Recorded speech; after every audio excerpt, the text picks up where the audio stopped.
Welcome to the ROTC Scholarship Podcast, hosted by former Army ROTC Professor of Military Science, Lieutenant Colonel Retired Rob Kirkland.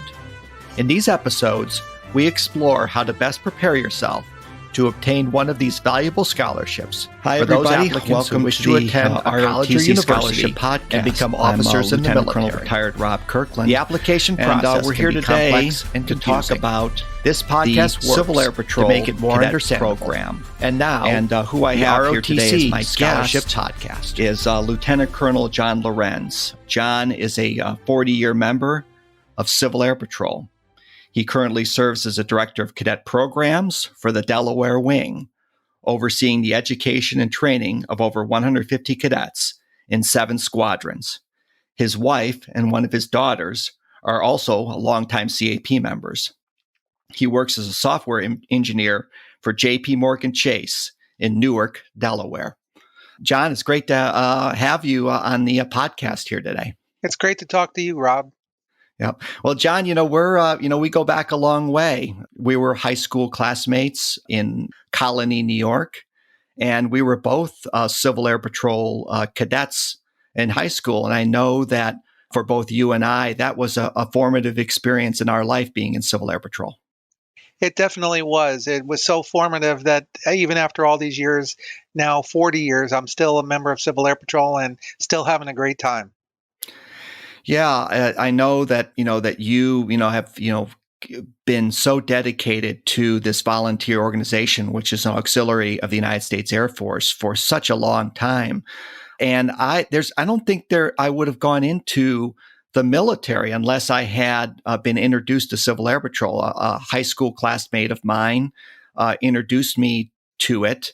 And I believe that you might have learned about it through me or maybe through somebody, maybe one of our high school classmates too. So both of us, this experience that we had in high school being cadets made such an impact on both of our lives. And the life of my daughter. I have 2 daughters, and one of which was also a Civil Air Patrol cadet. And neither she nor I decided to go the military route, but she and I both value our cadet experience very highly, and it's definitely given us a lot of life lessons and prepared us for many things in life. Yeah, and I'm looking forward in this podcast, John, to kind of get into those kind of questions. And I know you've encouraged me to maybe consider, now that I'm retired from the Army, maybe to go back and be a volunteer for Civil Air Patrol again. And I'm considering going back there and doing that and contributing again to an organization that has had such an impact on both of our lives. Really why we're kind of talking about this today is to give our listeners an idea of what Civil Air Patrol is and why it's important for someone who's considering the ROTC scholarship. I can tell you, that the people who evaluate people for scholarships for ROTC, meaning, the officers in the Army, Navy, and Air Force, do take the experience of Civil Air Patrol very seriously when they consider somebody for the scholarship. The Air Force used to give points if you had Civil Air Patrol experience, and consider that part of the military propensity portion of the scholarship evaluation they have. Army ROTC has actually points on the interview if you have reached the Billy Mitchell level of Civil Air Patrol. And the Navy, while they don't have any criteria for Civil Air Patrol, consider it very highly. And so all 3 services ROTC scholarship programs really weigh Civil Air Patrol heavily. And I believe, when our listeners get done with this podcast, I think they'll understand why, given what you'll tell them about Civil Air Patrol and what I have experienced too in my time in high school. With that, what I'd like to do, John, is first tell me a little bit about yourself, your experiences. I actually got involved in Civil Air Patrol because of my father. He was a pilot in Civil Air Patrol back in the 50s and 60s, even before I was born. And around 79, 1980 or so, he started getting Flying Magazine to be nostalgic. And I started looking at it and I'm like, hey, this looks pretty cool. And I had heard about Civil Air Patrol, knew that they flew, knew there was a cadet program, and I'm like, hey, why don't you take me up to Civil Air Patrol? And I heard all about the various things that Civil Air Patrol did, and I was interested in not just flying, but I was interested in all of it. I've went through the cadet program, served as a senior member, which we call the adult members in Civil Air Patrol. We call them senior members. I served as a senior member, moved to Delaware in 1994, and I've been very active in Civil Air Patrol as my family has grown and my kids have grown up. I've been involved in CAP all these years as well. So it's been a lot of fun. I've had many experiences that I'll continue to tell you about over the course of the podcast. But sometimes becoming a senior member is a little daunting, a little scary. I'm like, well, there's no more fun being a senior member. It's all the fun is in the cadet program. Well, let me tell you something. I'm still having fun after 40 years. Yeah, it's there's so much opportunity in Civil Air Patrol, not just for the cadets, but for senior members also. And so that kind of goes into my next question, because obviously we're a few minutes into the podcast, and we've been talking about how much this organization has impacted both of us, which has been tremendous. I guess for people who don't know about Civil Air Patrol, can you give us a brief overview of what Civil Air Patrol is in general? As you said of yourself a minute ago, Civil Air Patrol is the auxiliary of the United States Air Force. We are a civilian, volunteer, nonprofit organization. We started in the World War II time. Actually, it was formed 6 days before the attack of Pearl Harbor, December 1st, 1941, as the country was preparing for war. There were a bunch of pilots who had their own planes who couldn't meet the military requirements but still wanted to help out. And Civil Air Patrol actually formed a coastal patrol along the Atlantic coast and monitored for German submarines that were attacking the shipping lanes along the East Coast. And so Civil Air Patrol provided a military response during World War II, but that's not the reality of Civil Air Patrol today. That's how we got started, but as the years progressed, we are now a civilian benevolent organization that has three main missions. The first is emergency services, which includes things like search and rescue. We look for missing aircraft, we look for missing people, disaster relief, such as in hurricanes, earthquakes, floods, forest fires. We will do whatever is necessary to help the government prepare its response, where we do aerial photography, aerial reconnaissance, and also general services like we'll take equipment and food and supplies to necessary areas, but we do a lot of damage assessment work for the governments. We also do in some states, we do work for the EPA, we do work for the departments of transportation, et cetera, in various capacities based on what the needs of those particular states are. So the emergency services aspect of Civil Air Patrol gives not only adults, but teenagers a real life way to serve their community in an actual way. So this is not just for our adult members. This is definitely for our cadet members as well. And we provide training and certification that becomes very valuable and necessary.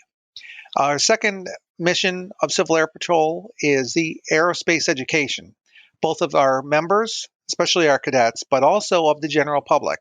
Civil Air Patrol supplies aviation-related educational materials to schools and also has some school programs, both in middle schools and even in some elementary schools as well. The third mission of Civil Air Patrol is the one that I've been very involved with for most all my time, and that's the cadet program. The cadet program is for ages 12 and up. You can remain a cadet until your 21st birthday, and it is a military-style program where the cadets wear the Air Force uniforms with Civil Air Patrol insignia, and they go through a military-style program of leadership training, aerospace education, physical fitness, emergency services, character development, and many, many more activities as they progress through the program.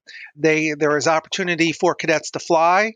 There's opportunities for cadets to learn to fly. We even now have a new program that we are taking cadets fully paid by CAP from their first flight all the way to getting their private pilot's license, because there's a great shortage of pilots in the Air Force and also in the commercial aviation companies like United and Southwest. They're all looking for pilots, and there's a great shortage right now. So we're trying to help fulfill the dreams of young cadets who want to fly, and also fulfill the needs of the military and commercial aviation. So again, emergency services, aerospace education, and the cadet program are the three main missions of Civil Air Patrol. That's an awesome review, John, of Civil Air Patrol and what it's all about. As you can see, I mean, it's a fantastic organization. It has a real live mission. The emergency services mission. I remember when I was in Hawaii as a second lieutenant back in the late 80s, early 90s, they had a tsunami mission where, there was a tsunamis, like the tidal waves, and they would have the Civil Air Patrol planes with the speakers, and they would be warning the people on the islands that the tsunamis were coming. So things like a downed aircraft, and things like that. With you're mentioning about the ground teams and the people in the aircraft looking for the downed aircraft. All of those things are just shows you the real life mission of Civil Air Patrol that I think attracts both cadets and senior members to this program that has such a positive impact on people's lives. Right, and then you mentioning the tsunami watch in Hawaii just goes to show you how the program is different in each area of the country. We certainly don't have tsunami watches here in Delaware Wing, but we do have coastal patrol. Coast Watch, during hurricanes and things like that, or not during the hurricane, but before, and we do before and after photos. Whatever the needs of that particular area are, Civil Air Patrol has been proven many, many times over to be a very cost-effective and effective way to handle those missions. It is much cheaper to have a 172 or 182 flying with 2 or 3 volunteer members in it than it would be for a military helicopter to fly with paid military people doing the same job that we could do for a fraction of the cost. Yeah, absolutely. And, the number of hours that Civil Air Patrol members give of their own free time is just extraordinary. And you're right. I don't think that cost could ever be repaid by local, state, or federal government. Right. Yeah. So, John, I mean, I know, we go back a long way and, with Civil Air Patrol, but I mean, I just can't, think of a better person to be able to talk about the cadet program than you. I mean, you've done all sorts of different things in Civil Air Patrol. So I just want you to talk briefly about that, but really, spend most of your time talking about your current position as the Director of Cadet Programs of the Delaware Wing. So I'm just kind of interested in you and kind of particularly your current position with the Delaware Wing. Well, the funny thing is that my many years of experience in Civil Air Patrol and the various activities I've led and the various positions I've held carry so much weight in the real life. I actually have a third page to my resume, which focuses just on my Civil Air Patrol experience. I'm in the IT profession, so the first 2 pages of my resume focus on my IT experience and my primary work experience. But the third page talks about what Civil Air Patrol has given me, how it can relate to a real world position. So to give you a brief overview of my past, I was a Deputy Cadet Commander when I was a cadet. I was, after I became a senior member, I was Deputy Squadron Commander, then Squadron Commander of the Albany Composite Squadron, which unfortunately no longer exists, but we remember it well. That's where Rob and I got together back in the day. After I got married, my wife joined, and she and I joined the group level, which is the next level higher from the squadron. And we did public affairs. We did a newsletter, and we worked with all the squadrons in the Albany, New York area to develop public affairs plans and how to deal with the press and do recruiting and that kind of thing. Then I moved to Delaware in 1994. Had many positions starting with the squadron, and then I went to the wing level which the wing level in Civil Air Patrol is the state level. So there's 52 wings in Civil Air Patrol. So with the Delaware Wing, I've spent most of my time, had many positions. This is actually my second tour of duty as Director of Cadet Programs. I've been Director of Professional Development, Director of Public Affairs. I've been the Chief of Staff. I've been the Vice Wing Commander. And I even, back in 2011, went back to the squadron level and commanded the Middletown Cadet Squadron for 3.5 years here in Delaware. But what I always seem to do is focus on the cadets. No matter what position I am, there's always been a direct connection with the Civil Air Patrol cadets in me. As a matter of fact, funny story, one time I was at Toastmasters and I was given the topic, who would you want to be stuck in an elevator with and why? And my answer was Civil Air Patrol cadets, because they have so much energy, they have so many great ideas, and they're awesome people. So, as a Director of Cadet Programs, I have the great fortune to direct and guide the 7 squadrons in the Delaware Wing on their cadet program. I've helped them to make sure that they meet all their requirements for curriculum, including leadership, aerospace education, character development, etc. And I help administer the program at the wing level, meaning that we, in conjunction with Maryland and the National Capital Wing, which is DC, we do what we call the tri-wing encampment.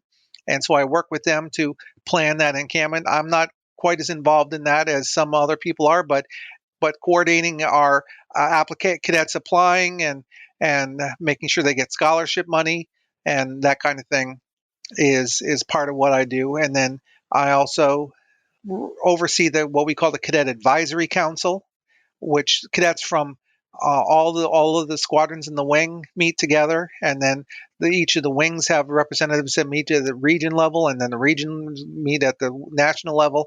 And it's a way for the cadets to have a great influence on the cadet program. What things do they see that they could improve? Are there certain activities they want to see? Are there certain rules that they want changed? This is the way for them to affect their cadet program. Yeah, that's awesome, John. I mean, it sounds like there's just a lot of different things that the cadets can do. You mentioned this Cadet Advisory Council, and it's really great. I think that the cadets are involved in planning their own activities and the things that they do within Civil Air Patrol. So I think that probably the people listening to this podcast are wondering, okay, well, let's talk now about the cadet program itself. You mentioned the various parts of the cadet program, the physical fitness, the aerospace education, things like that. So my next question to you is, what you've talked a little bit about the CAP cadet program. Let's go into a little bit more depth. What does it involve? What's the time commitment for people who are 12 years and older? I mean, what can they expect if they come to a Civil Air Patrol squadron to become a member of as a cadet? Well, our main focus of Civil Air Patrol cadet program is to develop leaders. Some people join Civil Air Patrol, like my daughter. She wasn't really interested in the military. She wasn't really interested in flying. I mean, she likes those things, but she didn't see that for her life. The reason why she loves Civil Air Patrol so much is because of the leadership opportunity and experience that it gave her. You just mentioned how the cadets plan a lot of their own meetings, and that's really the point. This is a cadet-run program. Yes, there are adults overseeing it, guiding it, but the role of the adults are to step back and let the cadets run the program. Let the cadets make mistakes if necessary, and let the cadets succeed, and let the cadets get a real life example of how to be a leader of people, and then even be a leader of leaders. Our cadet program there's 4 phases to the cadet program, and it starts in what we call the follower phase 1, where the cadet learns to be part of a team, be a follower, and understands what leadership is. And even though he's not a leader yet, he or she learns their place in the group. And then in phase 2, we start to teach them how to lead others, especially like in military drill or marching. The cadets do a lot of marching, and so that's a great way for them to learn how to give commands, to build up their leadership experience and confidence, and give them the opportunity to have an effect on others. Then in phase 3, they actually become flight commanders, and rather than just leading the flight meaning not flying, but the flight in terms of a group of people, rather than just leading them in drill and marching, it actually is more of a real leadership, guiding the direction that the flight of people go, and being there to really mentor and guide them. And then the 4th phase, we call it the executive phase, and that's when the cadets get to mentor those leaders, where the cadets in phase 4 get the chance to be at the executive level and become the cadet commander of the squadron and guide where the squadron as a whole is going to go in terms of what types of activities they're going to do and what type of training they want to give. So there are many different activities in Civil Air Patrol, some of which we've touched on and many of which we haven't yet. There's so much to Civil Air Patrol that we could talk for 2 or 3 hours about that. But to give a brief overview of some of the other things, once a cadet is in phase 1 or 2, they will go to what we call an encampment. I mentioned this, we do this with the Tri-Wing encampment in Maryland, DC, and Delaware. And during this encampment, it's a 1-week time where a cadet lives on a military installation 24 hours a day, has to do the kind of basic training kind of things like shine your shoes, make your bed perfectly, have everything all set up properly. But it's not really quite with the intensity of real live military basic training, but it's kind of a taste of what it's like. But there's also a lot of fun activities. There's obstacle courses, rappelling. The Tri-Wing encampment also has a weapon simulator where it's they get to shoot at a computer screen. It's really, really cool with M16s modified with laser scopes and not real bullets, but it's all computerized. Right, and right. then as I said, obstacle course, and then we also get the cadets a chance to fly in the military aircraft. And what aircraft you fly kind of depends upon what's available to you in that area. Like, for example, when you and I were cadets, we had our encampment at Plattsburgh Air Force Base, and we probably both got to fly in a KC-135 refueling plane. And nowadays here in the Delaware, Maryland area, our cadets get to fly in C-17s. They'll get to fly in Huey helicopters and other things like that, based on whatever is available in the area. Once a cadet finishes the encampment, he or she becomes eligible for what we call National Cadet Special Activities, where the cadet can go to an activity at various parts of the country and learn how to fly an airplane or how to fly a glider if they're old enough. Actually, glider, you have to be 14, and airplane, you have to be 16. Then there's leadership academies, there's aviation and engineering academies, and we also have what I call the granddaddy of them all, and that's the International Air Cadet Exchange. And that's for some of our top cadets. You have to be 17 years old and at least be a cadet captain for that. And that's when we send you to another country for 2 weeks.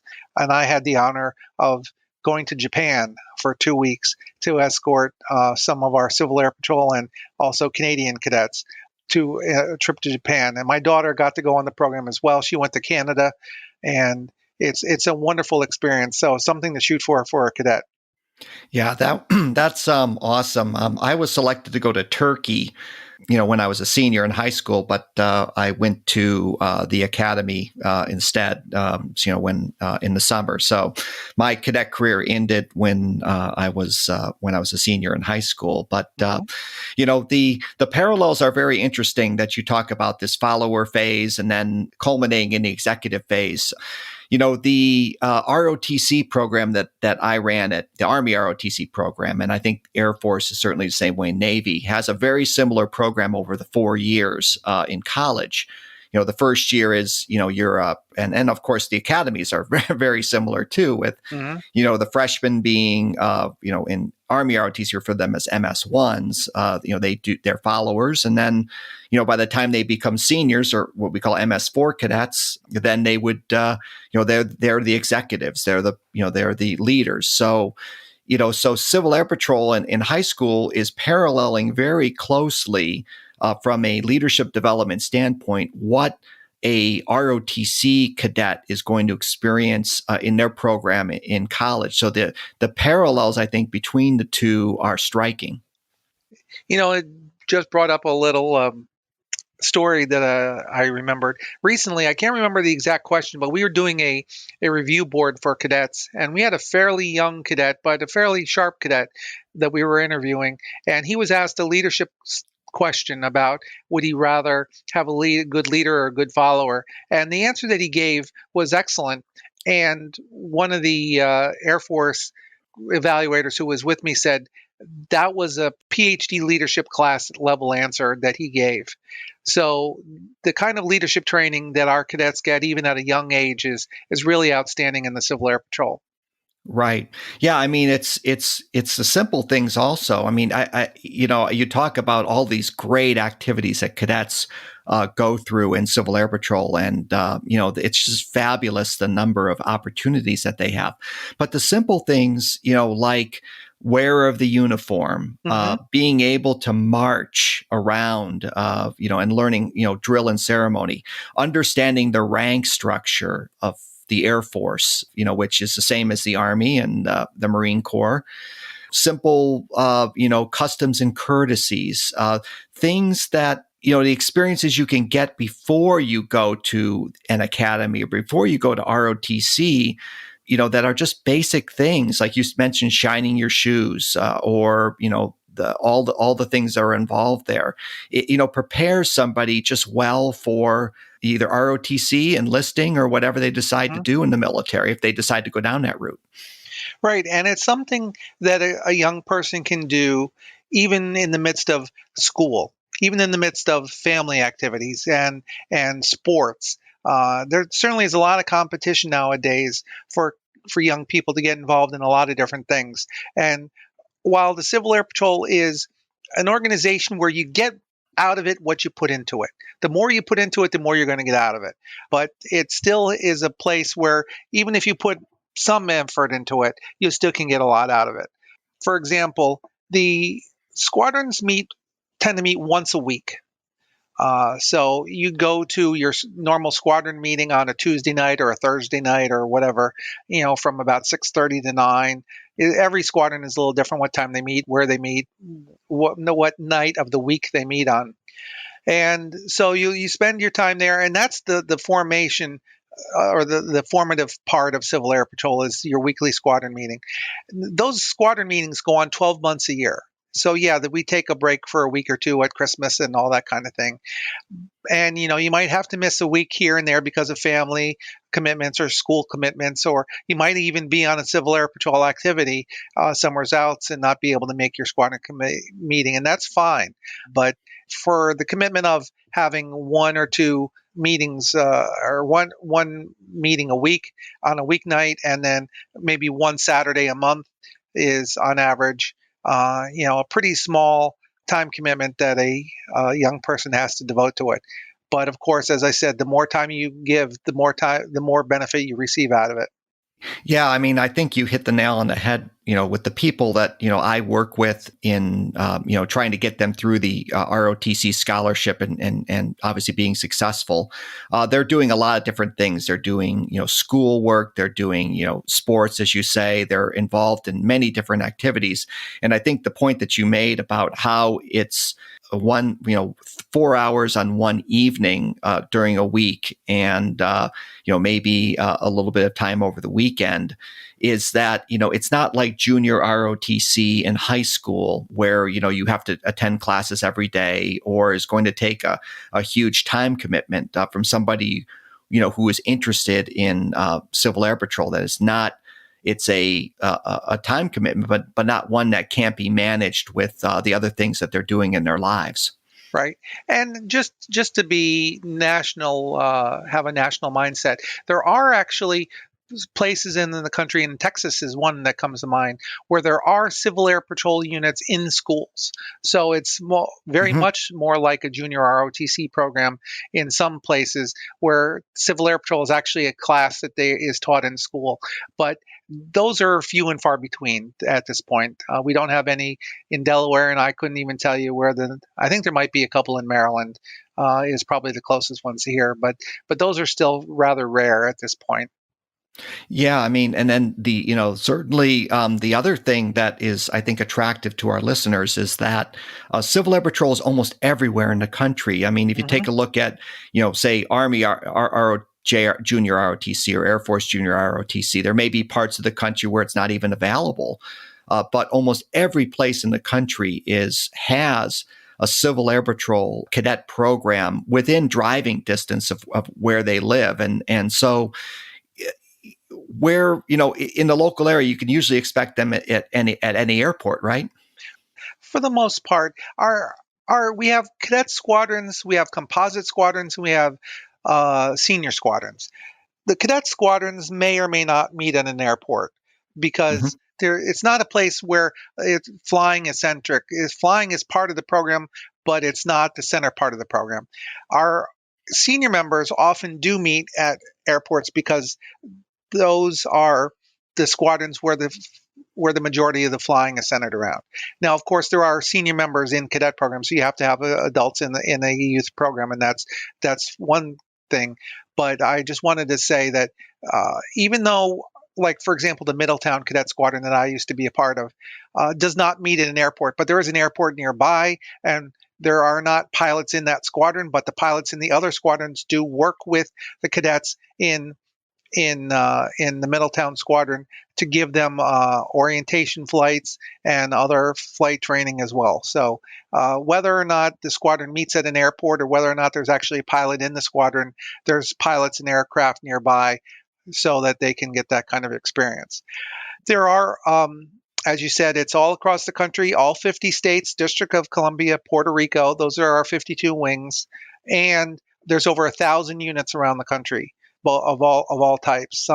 The cadet and the composite squadrons are the ones that have cadets.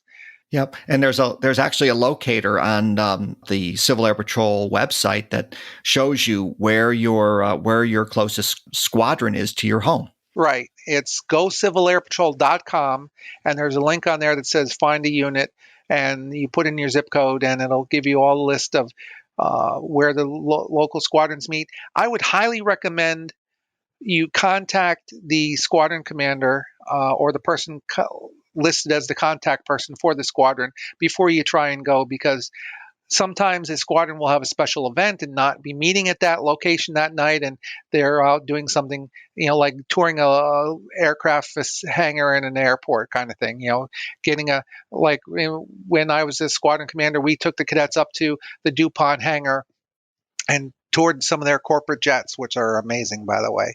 But so just contact the person to make sure that they're actually meeting that night. And some squadrons do have some rules about when they let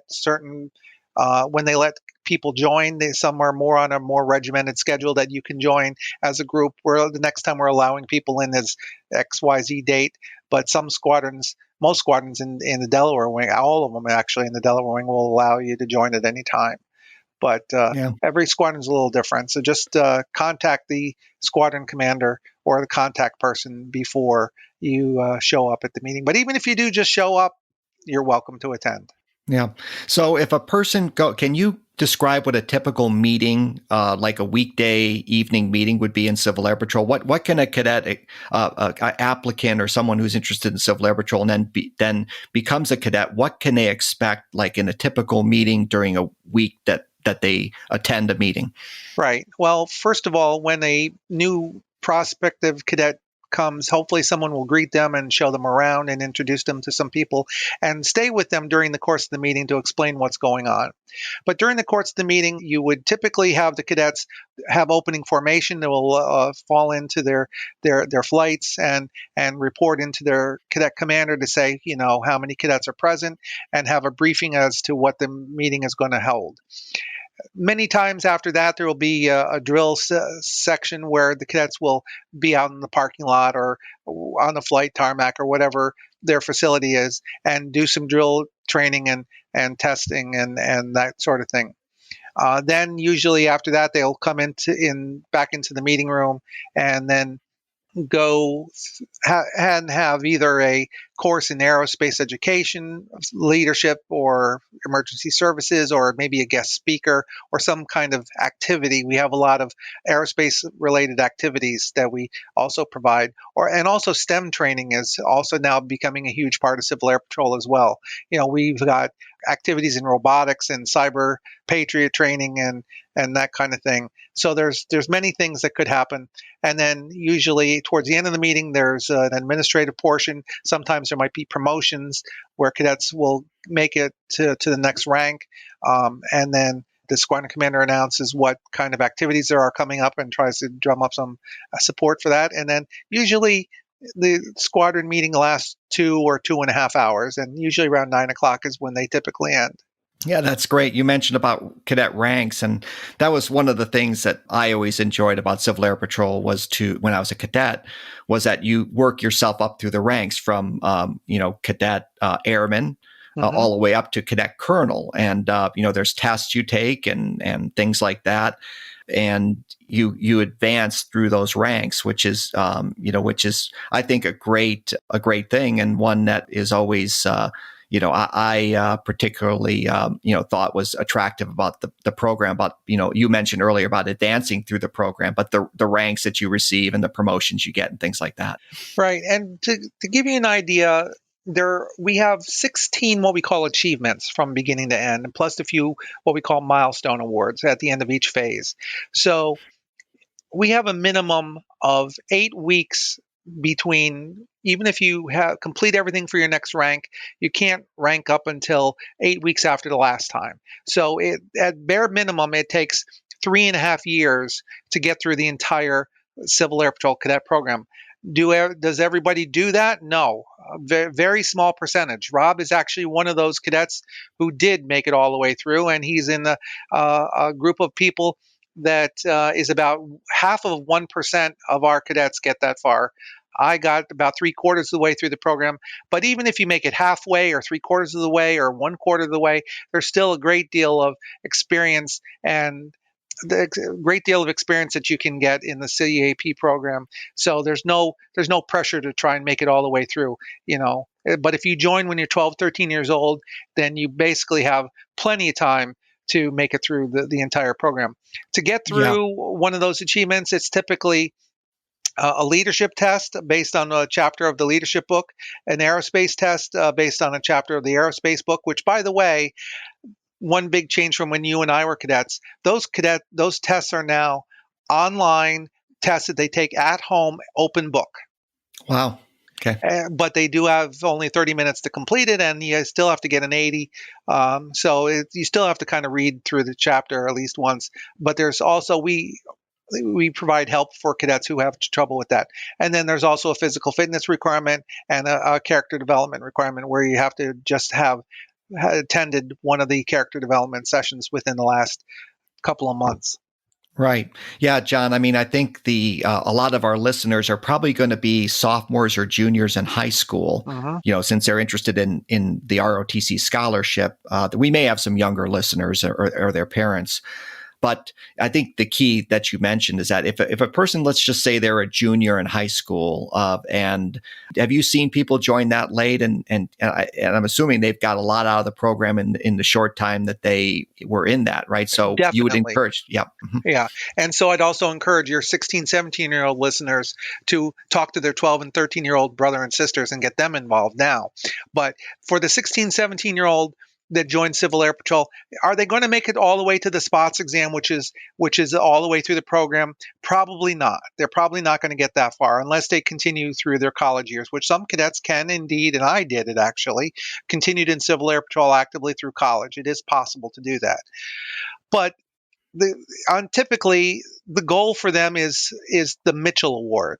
That would be the goal, which is halfway through the program. And it takes about a year and a half minimum to get that far.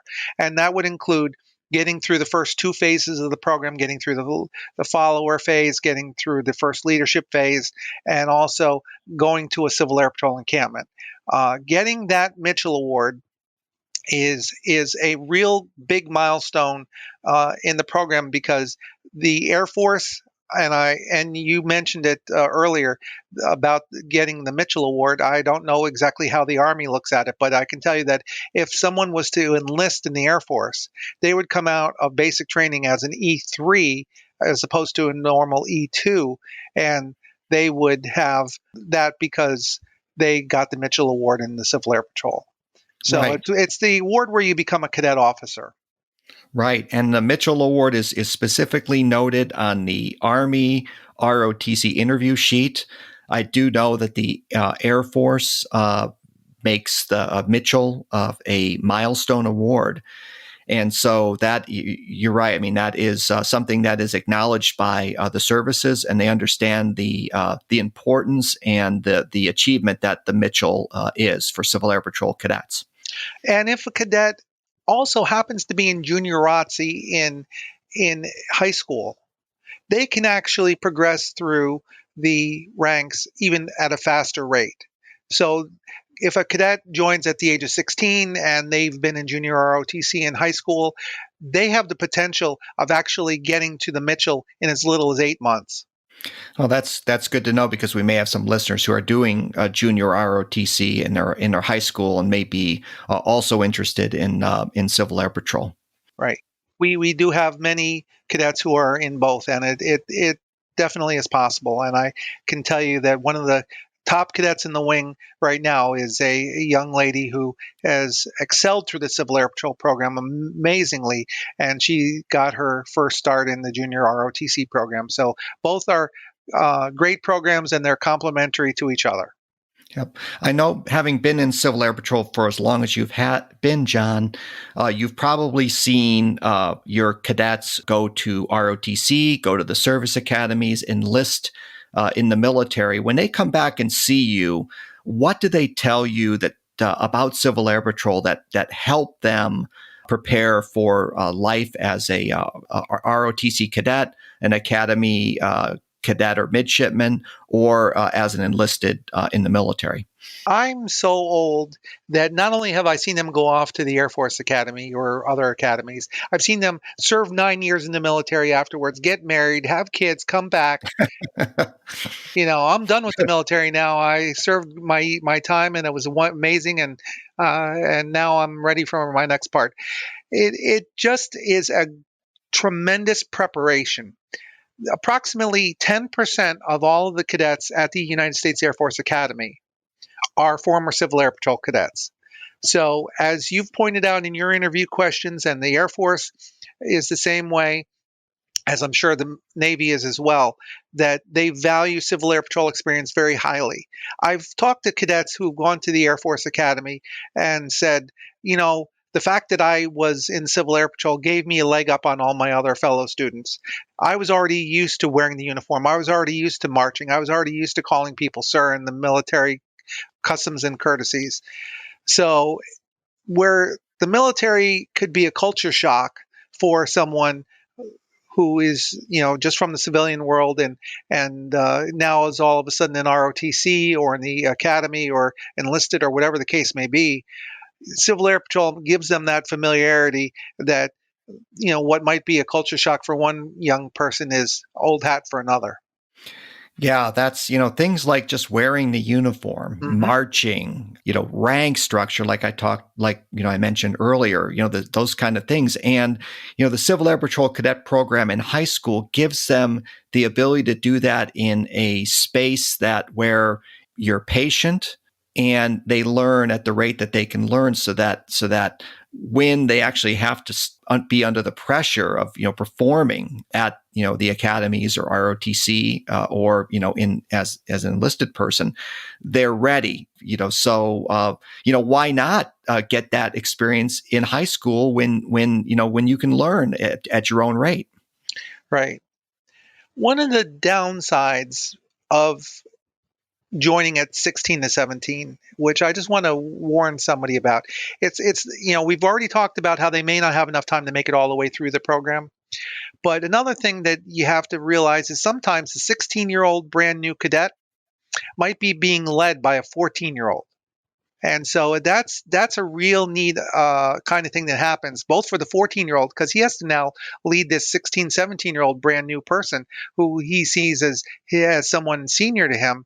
But so that it creates a whole neat, I say it's a negative, but it's really not. The more I talk about it, it's a really neat dynamic that happens, and it's beneficial both for the 14-year-old leader and the 16-year-old follower.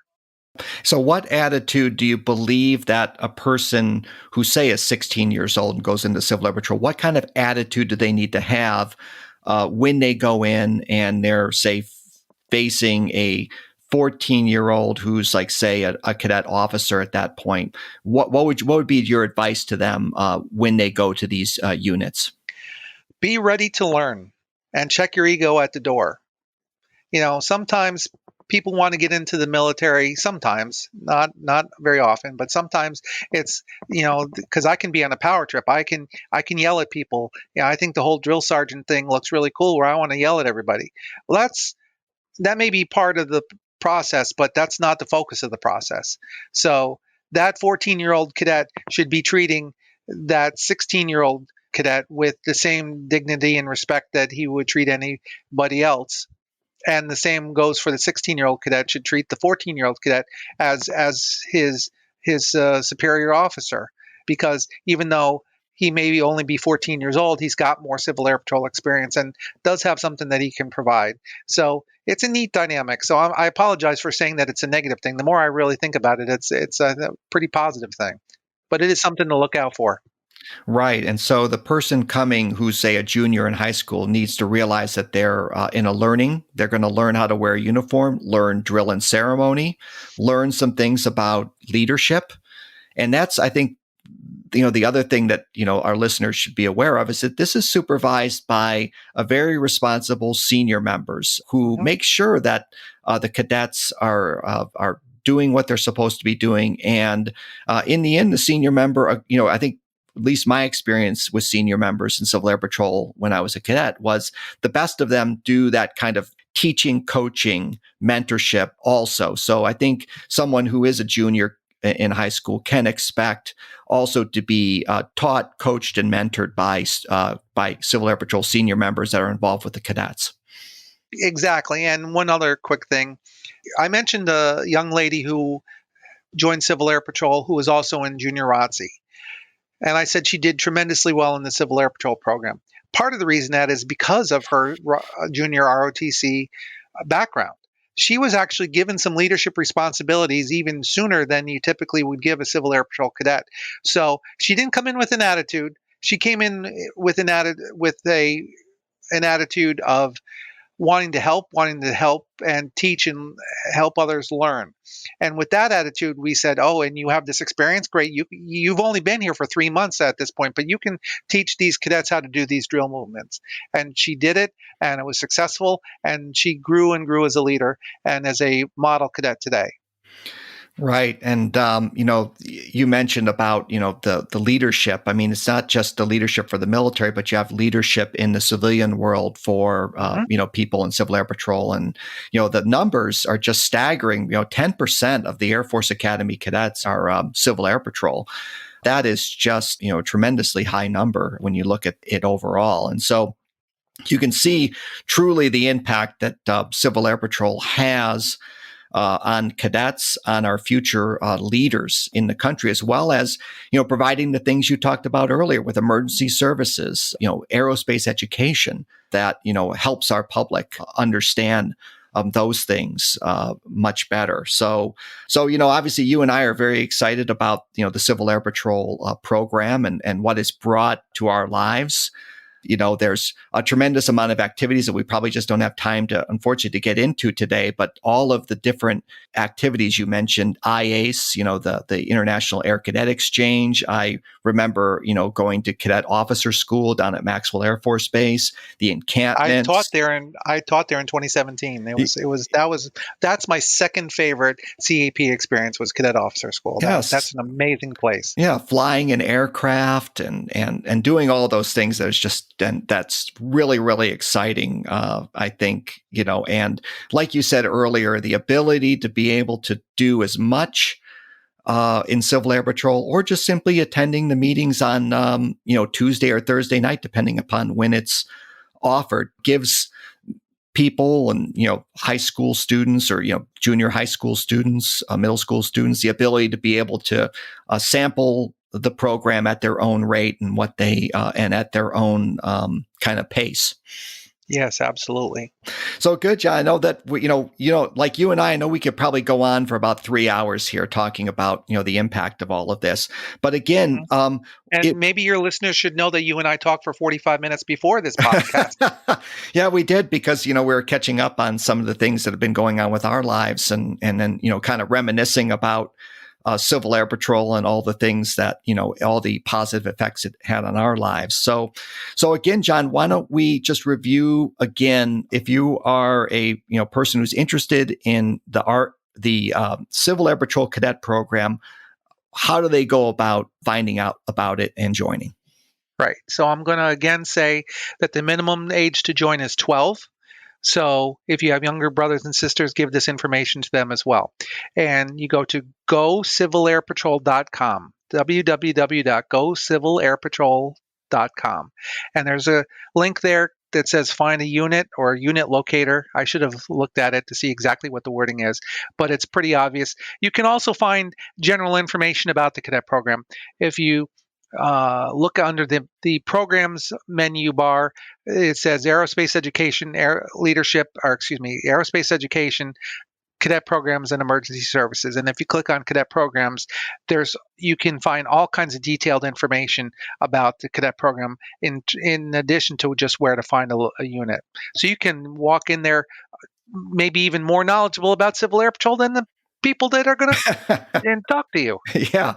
And what is realistically, you think, is going to be the cost for a typical cadet during a year in Civil Air Patrol? That's a great question. There is an annual dues, and that dues will vary from wing to wing. Okay, for example, here in Delaware, for a cadet, it's $30 a year. In other wings, it could be as much as $40 to $50, even $60 a year. But that's probably about as high as it goes, at $60 a year. So most likely to be less than that. There's even some less than $30 a year in some wings. So that's an annual dues. And then there are two different uniforms that the cadet must obtain. One is the Air Force Blues, which will cost in the average of $150. However, this is a new thing that you're probably not aware of. Once a cadet completes their Curry Award, which is their first achievement, gets that first promotion, okay? Once they get that, they get a $100 voucher towards Vanguard Military. And that's where you can order the blues from. So out of that $150 uniform investment, 100 of it's going to be covered for you. Yeah. So that's a great help. And then the other uniform is ABUs, Airman Battle Uniform, which is actually now the Air Force is moving away from that uniform, but Civil Air Patrol is actually just coming into it. We're transitioning out of the BDUs and into the ABUs. And there are a lot of surplus places and Army Navy stores, Air Force bases that you can get used or slightly used or even new uniforms for that. The most expensive part of that might be the boots. The boots typically cost upwards of $100, but maybe the rest of the uniform might cost another $40 or $50. Yeah. So maybe a couple $100 for uniform parts. But also ask if the unit has any uniform supplies, because a lot of units get former cadets donating their uniforms here. If anybody wants to use this, here's some free uniforms. So a lot of free uniforms are available. So sometimes a cadet might be able to join for not much more than that initial dues payment. Yeah. I think some of the parents maybe listening to this are saying, wow, that's nothing compared to maybe some of the things I'm spending for my child and, or, young adult and, in their sports and things like that. So it doesn't sound like it's really that expensive. Right. And then here's the great thing. If you want to send your kid away to summer camp for a week, it's what, $500, $600, $700, $800 for a week. Well, Civil Air Patrol encampment costs on average about $200, maybe $225 for a week, and that includes everything. No, it doesn't include the uniforms, but includes all the. And then we have scholarship information. We have the cadet encampment assistance program, where if your family can't afford that, we can get that covered for you. So joining Civil Air Patrol and doing activities in Civil Air Patrol should never be prohibited because of I can't afford it, because most wings, most squadrons, most units all across the country will have ways for you to get those already low prices for our activities, even discounted even more if necessary. John, that's great. Thanks. That's fantastic. And I would certainly encourage all of our listeners that, to consider the Civil Air Patrol Cadet Program and all the things that are involved with it. So John, thanks so much today for joining us at ROTC Scholarship Podcast. We appreciate you taking out the time to talk to our listeners. And but wait, I've got 2 more hours of stuff to go over. Well, if certainly what I can do is certainly if any listeners want to contact me, I can certainly give them your contact information if they have any further questions, and they can certainly visit the website. Absolutely. Okay. Well, John, thanks so much today, and it was great to catch up with you, and thanks for telling our listeners about the Civil Air Patrol Cadet Program. My pleasure. Okay. Good to talk to you, Rob. Okay. Take care. Thanks for listening to the ROTC Scholarship Podcast. If you like what we're doing, please leave a quick review. If you have any questions or want more information about ROTC or our consulting services, please visit our website at rotcconsulting.com. Take care, and we'll see you next time.